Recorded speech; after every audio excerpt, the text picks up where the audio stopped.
काय बावा, लय थकून गेला ना तू भाऊ. मनात नीरा विचाराचा नुसता कचरा झालाय आणि तू ते ओझं वागून वागून लय पागलसारखा झालाय.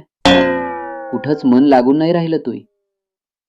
मनात लय काही भरून आहे रे भाऊ तुया, पण कुणापाशी बोलावं हेच समजून नाही राहिलं भाऊ तुले. कठीण झालं ना. आता असं वाटून राहिलं की बस झालं बावा, आता अजून नाही सहन होत. अरे पण असं कसं करतो भाऊ? मी जे तुले सांगून राहिलो ते आयक राजा. हे मनावरचं ओझं आता खाली ठेव. दिवसभर तू थकतो भाऊ काम करून, अन रातचा जागीच राहतो तू.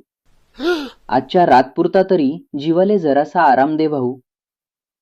जगातल्या सगळ्यांच्या विचारांचा तूच ठेका घेतला की काय भाऊ? अरे भाऊ, तू बी साधासुधा माणूस आहे. राजा, तुला बी सुखाची झोप घ्यायचा पूर्ण अधिकार आहे. तू या मनात जे काही सलतंय ना, ते आज या कमेंटच्या डब्यात मोकळं करून टाक. मनात काही बी दाबून धरू नको. ही तुझी हक्काची जागा आहे भाऊ. मी तू एक एक कमेंट वाचणार आहे आणि तू या सुखादुखात सावलीवानी सोबत राहणार आहे.